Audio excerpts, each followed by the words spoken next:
All right, so picture this. You're standing by a river. What do you see? I see, well, water, obviously. Right, flowing water. What else? What stands out? Maybe some sunlight bouncing off the surface. Makes it sparkle. Yeah, and what about the ground? Rocks. Lots and lots of rocks. Yeah, Just ordinary rocks. exactly. Most people just see water and rocks. Mm. But what if, and stick with me here, what if there's more to those rocks than meets the eye? What if some of those ordinary-looking stones are actually valuable gems just waiting to be discovered? You're saying, like, hidden treasure right there in the riverbed. Exactly. Because for someone who knows what to look for, a seasoned prospector, a river isn't just water and rocks. It's a potential gold mine, or should I say a gem mine, full of valuable precious stones. Okay, I see where you're going with this. But Yeah. how would anyone know? I mean, how do you tell the difference between a regular pebble and, let's say, a diamond? That's the million-dollar question, isn't it? And that's what we're going to dive into today. The secrets of finding gems in rivers. So if you live near a river, or you just like to take walks by the water, this is for you. Because we're going to uncover how those gems get there, and more importantly, how to spot them. It really is incredible when you think about it. There's this idea out there that rivers are the place to find gems. Yeah, I've heard that too. And it's not entirely wrong. I mean, rivers are great places to look for gems, but it's not the only place. Oh, okay. So why are rivers such a popular spot then? Well, think about it. Searching in a riverbed is a lot easier than, let's say, digging through solid rock. Makes sense. It's all loose sediment, right? The Uh, water does a lot of the work for you. Exactly. The constant flow of water sorts the material, and the heavier stuff, like gems, tends to settle in certain spots. So basically, the river is doing some of the prospecting work for you. In a way, yes. Yeah. And the other reason is precious metals and gemstones can be found in all kinds of river systems. Mm. So the chances of finding something are pretty good. The trick is knowing what to look for. I'm starting to see the appeal. Right. And remember, it's not just rivers in the traditional sense. We're talking about places where water has flowed at some point. Yeah. So think beaches, like where a river might empty into the ocean, or even dry riverbeds, where water used to flow. Ah, so the possibilities are even wider than I thought. Exactly. You have to broaden your perspective and think about the geology of the area. So when we talk about precious stones, what are we really talking about? I mean, what kind of treasures are we looking for here? Well, we've been doing a lot of research for this deep dive, and it turns out pretty much any gemstone you can think of could potentially be found in a river. Really? Any gem, like rubies, sapphires, even diamonds? Yes, even diamonds. There are over 150 different types of mineral gemstones. Wow, that's a lot. And while it's probably impossible to find all of them, it does show you just how diverse river systems can be. It's like a treasure chest of geological wonders just waiting to be opened. Okay, so let's get down to the nitty-gritty.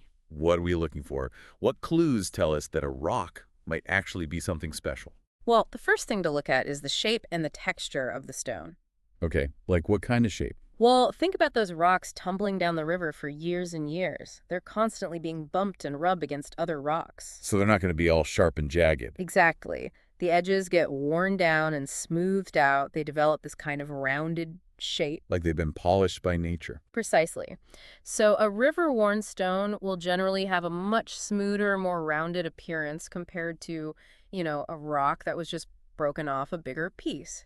Now, with that in mind, let's start with the most common gemstone you're likely to find. Quartz. Ah, good old quartz. It's like the foundation of the gemstone world, isn't it?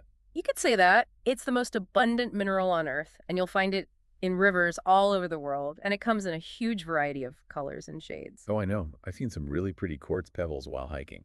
Uh, But are those actually valuable? well, to be honest, most of the quartz you find in a river won't be worth much. It's just, common quartz. But here's the interesting part. Within all that ordinary quartz, there are some real gems hiding. Oh, so it's like finding a needle in a haystack. Kind of, but once you know what to look for, it gets easier. Hmm. And we're not just talking about clear quartz crystals, although those are beautiful in their own right. There's smoky quartz, which has this gorgeous gray to black color. I've seen those. They're almost like smoky glass. Exactly.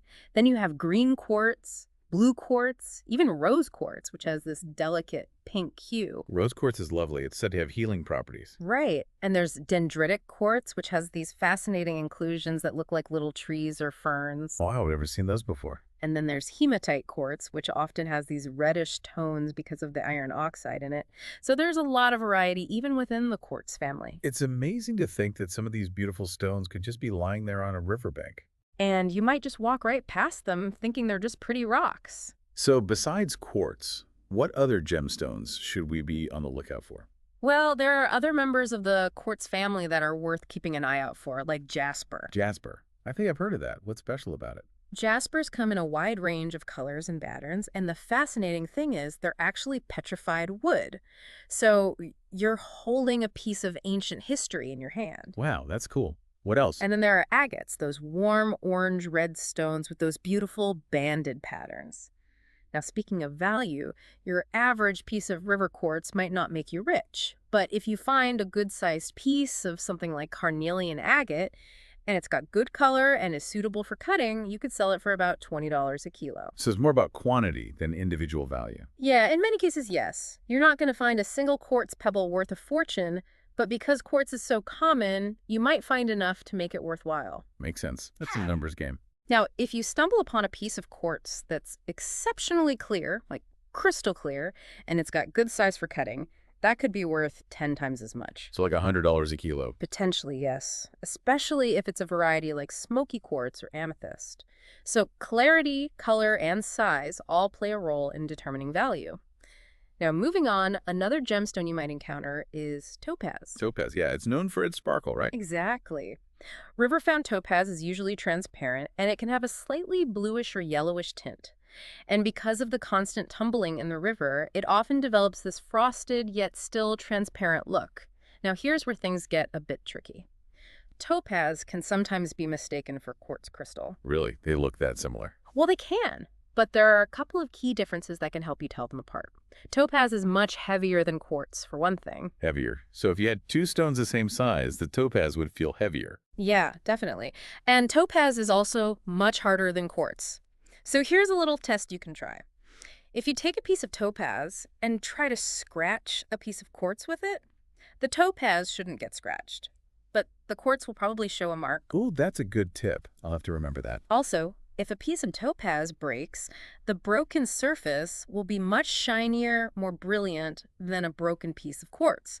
So there are a few ways to tell them apart. Okay, so let's say I find a stone that I think might be topaz. How do I know if it's actually worth anything? Well, rough topaz, the kind you'd find in a river, usually sells for about $20 to $25 a kilo. But if you find a piece of blue topaz and it's good quality, meaning good color and clarity, it could be worth over $200 a kilo. Wow, that's a big difference. Yeah, and when topaz is cut and polished, it's really beautiful. It's a popular gemstone for jewelry because it comes in so many colors and has this beautiful luster. Now let's move on to another gemstone that's relatively easy to find in rivers. Garnet? Garnet? I've heard of those. They're red, right? Yes, most garnets you find in rivers will be red, kind of a deep burgundy color. Are they like rubies? Not exactly. They're sometimes called Cape rubies because they're often found in South Africa. But they're not actual rubies. No, a ruby is a type of corundum, which is a different mineral altogether. Garnets are their own thing. Okay, so what do river garnets look like? Well, they usually have this 12-sided shape, but because of the tumbling in the river, they tend to get rounded off. So they'll often be almost round. And their color can vary from a sort of dull grayish red to a much brighter, more vibrant red. And like topaz, they're quite heavy for their size. So weight seems to be a good indicator of potential value. Yeah, it can be. Now, as for the value of garnet, it really depends on the color and the clarity. The more intense the red and the more translucent the stone, the more valuable it is. If you find a really nice garnet, one that's translucent and deep red, it could be worth over $40 a gram. $40 a gram. That's a lot more than the per kilo prices we were talking about earlier. Yeah, garnet can be quite valuable, especially the really high-quality stones.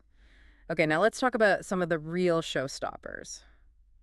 Sapphires and rubies. Ah, yes, the royalty of the gem world. It's amazing to think that you can actually find those in rivers, too, even in dry riverbeds. But they're pretty rare, right? Yeah, they're definitely not as common as quartz or garnet, but Right. it does happen. And here's something interesting. Sapphires and rubies are actually the same mineral. They're both corundum. The only difference is the color. Wait, what? So a ruby is just a red sapphire. Basically, yes. If corundum is red, it's called a ruby. Any other color, whether it's blue, yellow, pink, green, whatever, it's called a sapphire. That's wild. I never knew that. And both rubies and sapphires are incredibly hard. They have a hardness of 9 on the Mohs scale, which means they're second only to diamonds in terms of hardness. Mm. Now, because they're so hard and durable, they can survive the tumbling and bashing in a river for a long time. So how do they even end up in rivers in the first place? Over millions of years, these gems can get eroded out of the rocks where they originally formed. And because they're heavier than most other minerals, they tend to settle in low-lying areas like riverbeds. So it's like the river is concentrating them for us. In a way, yes. And the most famous places for finding high-quality sapphires and rubies are Sri Lanka, Hey there, Myanmar, gem enthusiasts. the geology Today, in these regions is we're just going to right talk for about a them. fascinating topic, Lucky how enough to to find find green a precious sapphire stones ruby in in a any river. river. Let's dive right in. Well, even First lower things grade first, sapphires and it's rubies essential to sell know that not all hundreds of green dollars stones per are gram. precious. But if you However, find a there are a really few gems that are unique truly stone valuable in and a can be place found like Sri in Lanka, rivers. it could The be most worth common and well-known green gem is emerald. Emeralds are beautiful, but they're not Yeah, the those only top green quality gems stones out are there. incredible. Another green gem Okay, that I can know be what you found mean. in What about rivers diamonds? is tourmaline. Tourmaline comes in a variety of colors, but the green And the variety answer is is yes, called it verdolite. can. It's not Verdolite is a but beautiful it's gem that can be found in For many some reason, rivers it around says the that world. statistically How to find easier precious to stones find a in any million-dollar river. diamond This than document serves water. as a comprehensive guide on the natural processes that lead to the formation and discovery of precious stones in rivers. It outlines the geological history, erosion, transportation, and modern practices involved in finding these gems. By understanding these processes, individuals can enhance their chances of discovering valuable stones while enjoying nature. Geological formation, ancient history. So it's Precious a long, stones such as long quartz, topaz, It is, and garnet, finding them is not as corundum easy including as you think. sapphire and ruby, and diamond miners are often formed within spend the Earth's years crust figuring under out varying the geological value. conditions. But For the instance, possibility of a diamonds chance are of created discovery under is extreme there, heat which is part and of pressure the and are later ejected to the surface through volcanic eruptions. This ancient geological activity sets the stage for the eventual discovery of these stones in riverbeds. Erosion and transportation over vast timescales, over extensive periods, natural forces like weathering and water flow erode rocks containing precious stones. As these stones detach from their original formations, their density allows them to be transported by rivers. This transportation can lead to the accumulation of gemstones in riverbeds and even on beaches or dry river areas. The constant friction in the river environment polishes the stones, giving them a semi-rounded appearance with smoother edges. Prospecting and discovery ongoing activity. Historically, rivers have been associated with the search for valuable minerals and gems due to their accessibility and the potential for stone accumulation. Prospectors can find a diverse range of gemstones in rivers, including various types of quartz clear, smoky, And it makes green, you wonder blue, what other rose, hidden wonders dendritic, are out there hematite, waiting to be discovered. jaspers, Maybe next agates, time you're by a topaz, river, you'll see garnets, these rocks sapphires, like ruby Thanks for joining practices us on present this day deep dive, today. everyone. Individuals We'll see you next living time. near See you rivers then. or visiting them for leisure can engage in the search for precious stones. Observing stones for characteristics such as semi-rounded shapes, polished edges, unusual colors, weight, and hardness can aid in identification. Resources like instructional videos and books are available to assist with gem identification and prospecting techniques. Found stones can potentially be sold, with cut and higher quality specimens often fetching significantly higher prices. Cast of characters. While this source does not feature individual characters in a narrative sense, it introduces several categories of people and entities involved in the search for precious stones. The professional prospector, an experienced individual skilled in identifying valuable stones in natural environments, particularly rivers. They possess the ability to see potential where others may overlook it. The average person, nature enthusiast, the intended audience, often living near rivers and enjoying nature walks, who may discover precious stones through observation. The miner, individuals dedicated to searching for valuable diamonds in riverbeds, often investing significant time and effort in their pursuits. The gem hunter, a general term for anyone actively seeking precious stones, inspired by the information provided in this guide. Nature as an agent, the driving force behind the geological processes, erosion, transportation, and natural polishing of precious stones found in rivers. Water and time are key elements in this natural narrative. In conclusion, Understanding the geological and natural processes involved in the formation and transportation of precious stones can significantly enhance the experience of prospecting in rivers. Whether you are a seasoned prospector or a casual nature enthusiast, the potential for discovery awaits in the flowing waters. So, there you have it. Now you know how to find green precious stones in any river. Remember to always be cautious and respectful when searching for these gems, and never take more than you need.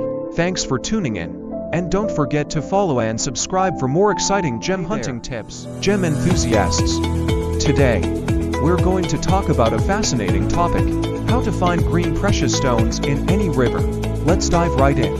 First things first, it's essential to know that not all green stones are precious. However, there are a few gems that are truly valuable and can be found in rivers. The most common and well-known green gem is emerald. Emeralds are beautiful, but they're not the only green gems out there. Another green gem that can be found in rivers is tourmaline. Tourmaline comes in a variety of colors, but the green variety is called verdolite. Verdolite is a beautiful gem that can be found in many rivers around the world. How to find precious stones in any river. This document serves as a comprehensive guide on the natural processes that lead to the formation and discovery of precious stones in rivers. It outlines the geological history, erosion, transportation, and modern practices involved in finding these gems. By understanding these processes, individuals can enhance their chances of discovering valuable stones while enjoying nature. Geological formation. Ancient history. Precious stones such as quartz, topaz, garnet, corundum including sapphire and ruby, and diamond are formed within the Earth's crust under varying geological conditions. For instance, diamonds are created under extreme heat and pressure and are later ejected to the surface through volcanic eruptions. This ancient geological activity sets the stage for the eventual discovery of these stones in riverbeds. Erosion and transportation over vast timescales. Over extensive periods, natural forces like weathering and water flow erode rocks containing precious stones. As these stones detach from their original formations, their density allows them to be transported by rivers. This transportation can lead to the accumulation of gemstones in riverbeds and even on beaches or dry river areas. The constant friction in the river environment polishes the stones, giving them a semi-rounded appearance with smoother edges. Prospecting and discovery. Ongoing activity. Historically, rivers have been associated with the search for valuable minerals and gems due to their accessibility and the potential for stone accumulation. Prospectors can find a diverse range of gemstones in rivers, including various types of quartz: clear, smoky, green, blue, rose, dendritic, hematite, jaspers, agates, topaz, garnets, sapphires, rubies, and even diamonds. The likelihood of finding gem-quality stones varies based on factors such as clarity, color, size, and cut potential. Regions like Sri Lanka, Myanmar, and India are renowned for their high-quality sapphires and rubies, while finding a significant diamond in a river, though rare, is still possible.